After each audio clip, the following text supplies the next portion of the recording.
Hello friends, welcome back to my channel JPY academy. आज के वीडियो में क्लास 10th मैथमेटिक्स का चैप्टर एक रियल नंबर अर्थात वास्तविक संख्या, इनके बारे में आज पढ़ेंगे। इसके पहले संख्या के प्रकार को समझना आवश्यक है। तो चलिए स्टार्ट करते हैं। रियल नंबर के अंतर्गत संख्या के प्रकार में पहला संख्या है प्राकृतिक संख्या। गिनती की सारी संख्या प्राकृतिक संख्या कहलाती है अर्थात नेचुरल नंबर कहलाती है। जैसे 1 2 3 4 5 नेचुरल नंबर को n से सूचित करते हैं। तो गिनती की सारी संख्या प्राकृतिक संख्या कहलाती है। नेक्स्ट देखते हैं।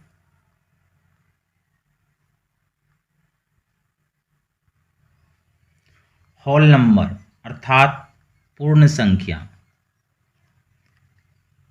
पूर्ण संख्या प्राकृतिक संख्या में शून्य मिला देने पर अर्थात प्राकृतिक संख्या में अगर हम शून्य मिला देते हैं तो वह पूर्ण संख्या हो जाती है।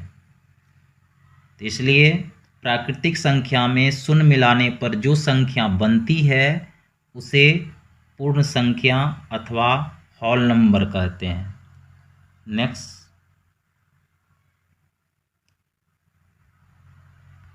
इंटीजर अर्थात पूर्णांक संख्या। पूर्णांक संख्या में नेचुरल नंबर अर्थात 1 2 3 4 5, होल नंबर अर्थात 0 1 2 3 4 5, निगेटिव वाली संख्या अर्थात -2 -3 -4, कोई भी संख्या हो माइनस वाली होना चाहिए।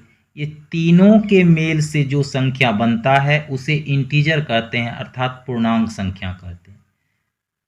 तो इस प्रकार संख्या में नेचुरल नंबर, होल नंबर के साथ साथ निगेटिव वाली संख्या भी होती है। इंटीजर को z से सूचित करते हैं। तो निगेटिव वाली संख्या -4 -3 -2 -1, 0 से स्टार्ट हुआ तो 1 2 3 4 5 ये पूर्ण संख्या अर्थात होल नंबर। इनको हम संख्या रेखा पर दिखाने के लिए एक संख्या रेखा लेते हैं। संख्या रेखा लेने के बाद संख्या रेखा में दोनों तरफ तीर का निशान देना जरूरी है। इसके बाद 0 के दाईं तरफ धनात्मक और 0 के बाईं तरफ ऋणात्मक संख्या को रखा जाता है। तो इस प्रकार पूर्णांक संख्या को संख्या रेखा पर दिखाया जा सकता है। अब प्राइम नंबर अर्थात अभाज्य संख्याएं।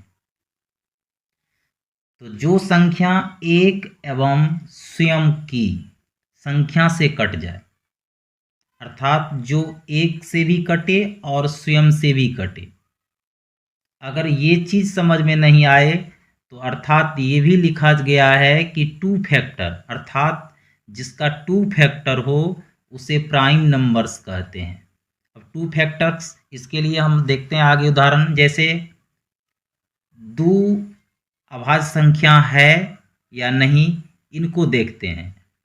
तो 2 1 से भी विभाजित हो जाता है और 2 2 से भी विभाजित हो जाता है अर्थात 1 से भी विभाजित हुआ और 2 से भी विभाजित हुआ। इसका अर्थ हुआ इसका 2 फैक्टर है। तो 2 फैक्टर है तो समझेंगे अभाज्य संख्या है अर्थात प्राइम नंबर्स है।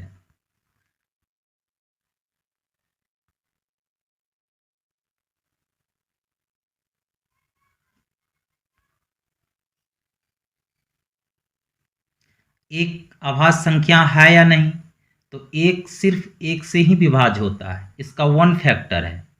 तो 1 फैक्टर है तो ये अभाज्य संख्या नहीं हुआ, क्योंकि अभाज्य संख्या के लिए 2 फैक्टर चाहिए, इसलिए अभाज्य संख्या नहीं हुआ। 4 देखते हैं अभाज्य संख्या है कि नहीं। तो 4 विभाज्य होता है 1 से भी, 2 से भी और 4 से भी अर्थात इसका 3 फैक्टर है, तो अभाज्य संख्या नहीं है। 3, तो 3 विभाज्य होता है 1 से और 3 से अर्थात 1 से और स्वयं 3 से, इसका 2 फैक्टर है, इसलिए हम कह सकते हैं 3 अभाज्य संख्या है। तो अब आप लोगों को समझ में आ गया होगा कि अभाज्य संख्या किसे कहते हैं, जो एक और स्वयं से कटे, अर्थात जिसका 2 फैक्टर हो उसे अभाज्य संख्या कहते हैं। अगला है कंपोजिट नंबर, अर्थात संयुक्त संख्या। कंपोजिट नंबर संयुक्त संख्या क्या है, तो उसे कहते हैं जो 3 या 3 से अधिक संख्याओं से कट जाए, अर्थात 3 या 3 से ज़्यादा फैक्टर हो। जिस तरह से अभाज्य संख्या में 2 फैक्टर था, 2 संख्या से ही कट पाता था, उसी तरह से कंपोजिट नंबर में 3 या 3 से ज़्यादा फैक्टर हो तो उसे कंपोजिट नंबर कहते हैं, अर्थात संयुक्त संख्या कहते हैं। जैसे 4, 6, 8 etc। अब देखते हैं आगे कि 4, 6, 8 कंपोजिट नंबर कैसे है। इनको हम समझ सकते हैं। 4 2 से विभाजित हो जाता है,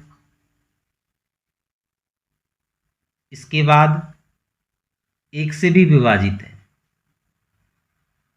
और 4 से भी विभाजित है।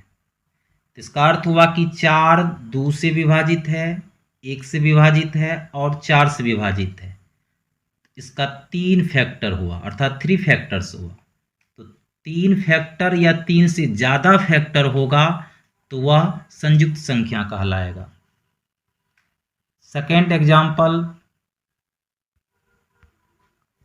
जैसे 6, तो 6 1 से भी विभाजित है, 2 से भी विभाजित है, 3 से भी है, 6 से भी है, अर्थात इनका फैक्टर 3 से ज़्यादा है, 3 या 3 से ज़्यादा है। 8 का भी वही है, 1 से विभाजित है, 2 से है, 4 से, 8 से है, अर्थात इसका भी 4 फैक्टर है, अर्थात 3 से ज़्यादा है। तो 2 4, तो इसका अर्थ हुआ कि 6 8 ये सब कंपोजिट नंबर हुआ।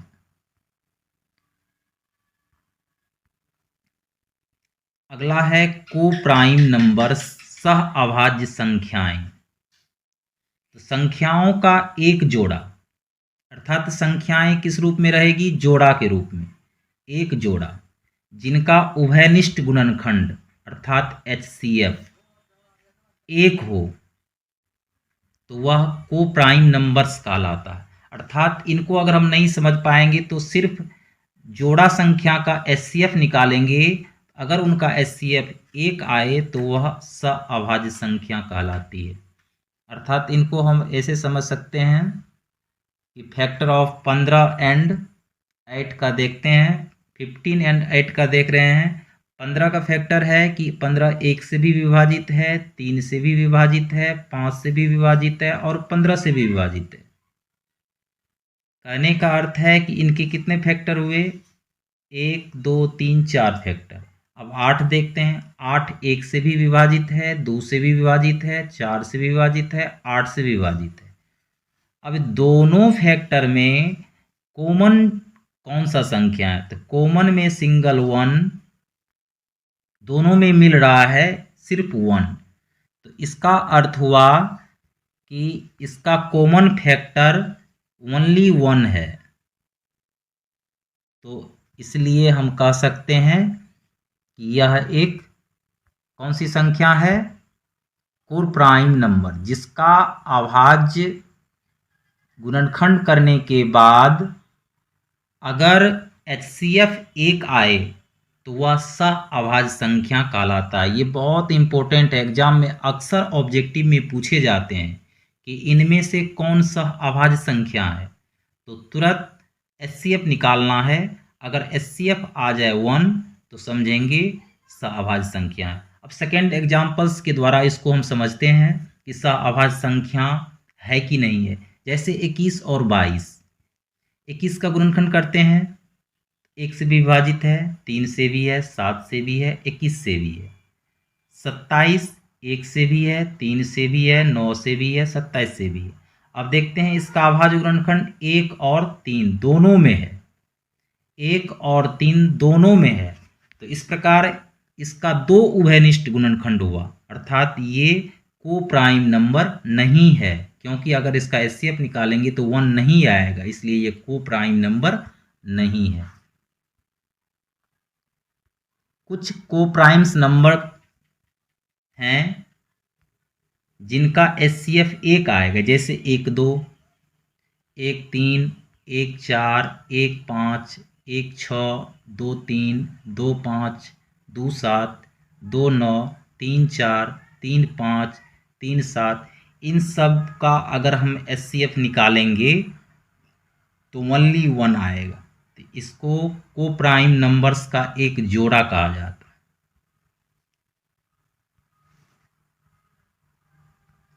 अगला है इवेन नंबर्स अर्थात सम संख्या। तो वह संख्या जो 2 से विभाज्य हो, अर्थात 2 से भाग देने पर शेषफल 0 आता हो, वह संख्या सम संख्या कहलाएगी। जैसे 0 2 4 6 8, 0 में भी अगर हम 2 से भाग देते हैं तो क्या होगा? 0 होगा।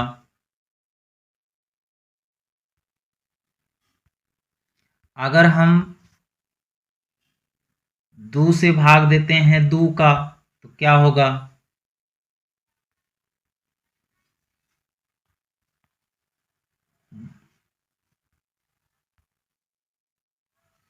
2 भागा 2 करते हैं तो 1 होगा। लेकिन शेषफल क्या आया? 0। तो शेषफल अगर 0 आ जाए तो वह सम संख्या कहलाएगा। किससे भाग देने पर? तो 2 से भाग देने पर। तो चलिए आगे बढ़ते हैं। ऑड नंबर्स अर्थात विषम संख्या।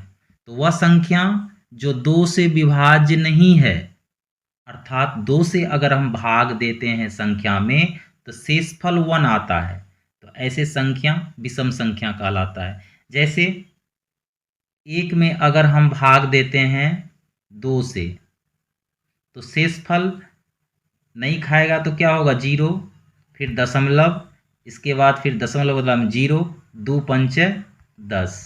कहने का अर्थ है कि दशमलव में आया। अब आगे बढ़ते हैं।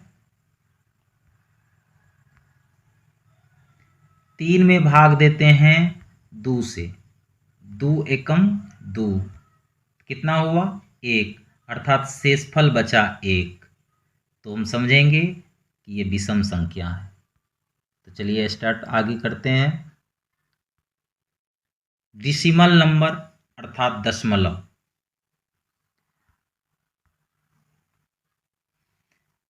डेसिमल नंबर 2 प्रकार के हैं, एक टर्मिनेटिंग अर्थात समाप्ति, दूसरा नॉन टर्मिनेटिंग अर्थात गैर समाप्ति। तो ये समाप्ति संख्या अर्थात टर्मिनेटिंग नंबर्स क्या हैं और नॉन टर्मिनेटिंग नंबर क्या हैं, इनको हम आगे समझते हैं।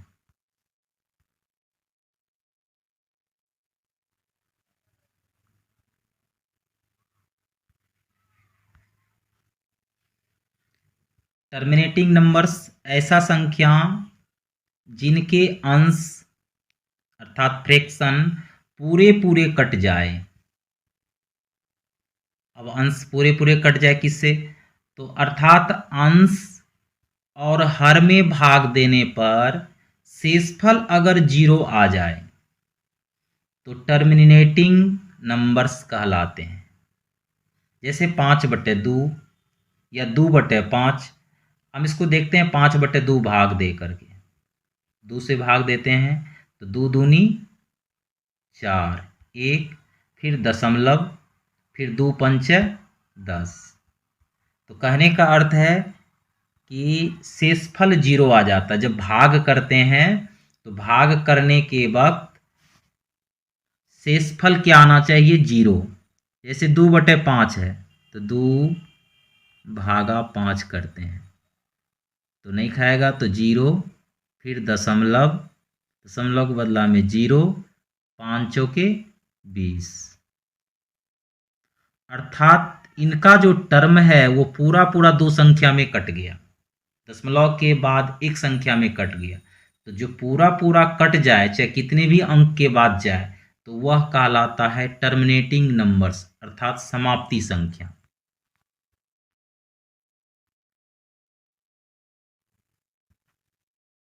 यही चीज दिया गया है।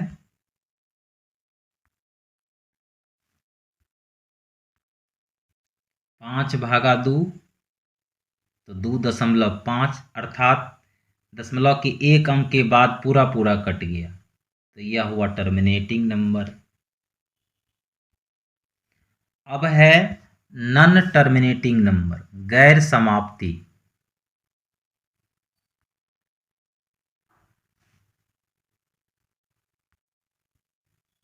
नॉन टर्मिनेटिंग नंबर्स अर्थात गैर समाप्ति संख्या।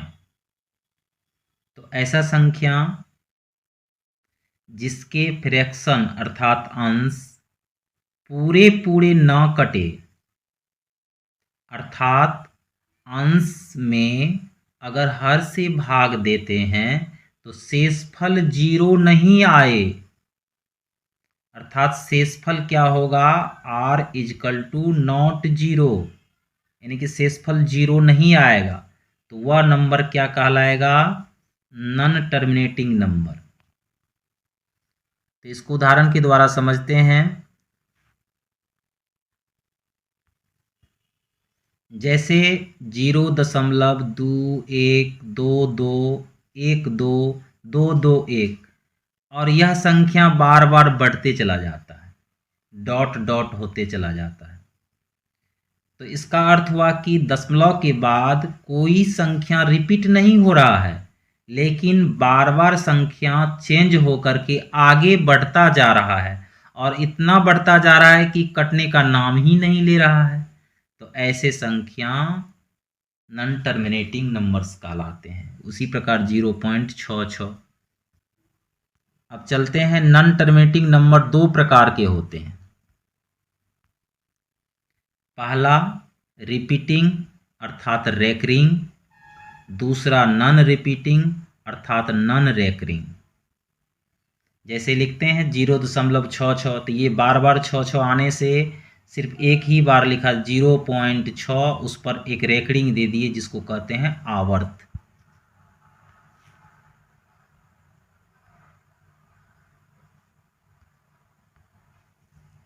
और रिपीटिंग अर्थात रेकरिंग आवृत्ति, जैसे 2/3, 1/3, 2/6।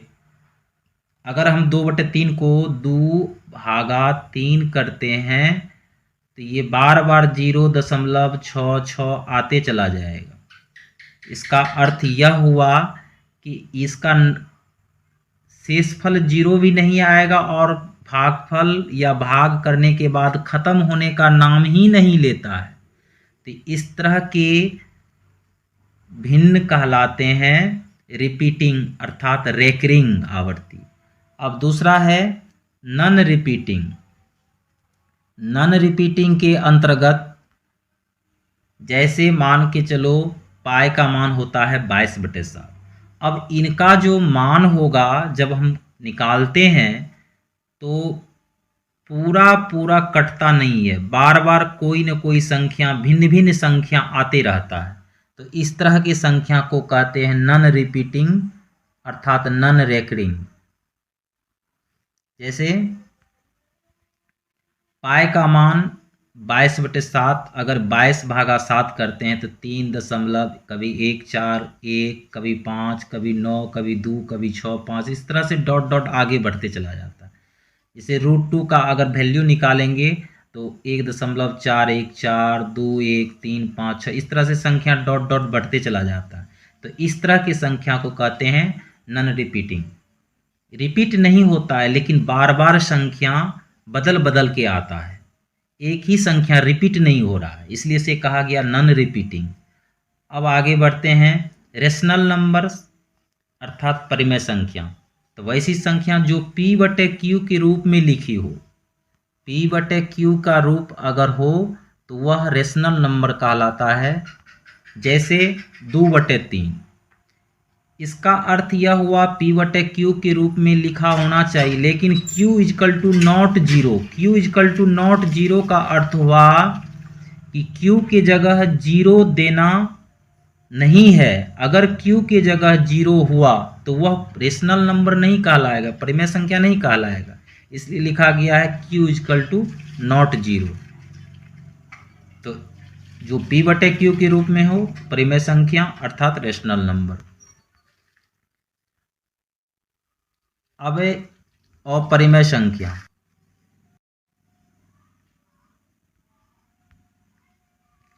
अब इरेशनल नंबर अर्थात अपरिमेय संख्या जो p बटे क्यू के रूप में नहीं हो, जो p बटे क्यू के रूप में हो परिमेय संख्या, लेकिन जो p बटे क्यू के रूप में नहीं हो अर्थात भिन्न के रूप में प्रदर्शित नहीं किया जा सके उसे अपरिमेय संख्या कहते हैं। जैसे पाई, √3, √5, √7 ये सभी अपरिमेय संख्या हैं। इनका अगर हम वैल्यू निकालते हैं तो सटीक वैल्यू नहीं निकल पाता है, इसलिए इसे अपरिमेय संख्या की कैटेगरी में रखा गया है। अब आगे देखते हैं रियल नंबर, जो चैप्टर हमें पढ़ना है उसका मुख्य डिटेल रियल नंबर अर्थात वास्तविक संख्या। तो परिमेय संख्या अपरिमेय संख्या के समूह को रियल नंबर कहते हैं। परिमेय संख्या जैसे 1/2, 5/2 अर्थात p बटे q के रूप में जो हो परिमेय संख्या। अपरिमेय संख्या जिनका फाइंड अर्थात वैल्यू जो है हम सटीक फाइंड नहीं कर पाते हैं तो वह हुआ अपरिमेय संख्या। दोनों के मिलावट से जो समूह बनता है उसे कहते हैं वास्तविक संख्या अर्थात रियल नंबर। तो चलिए इतना ही आज की वीडियो में, बस इतना ही। वीडियो अगर पसंद आए तो लाइक ज़रूर बनता है। जय हिंद।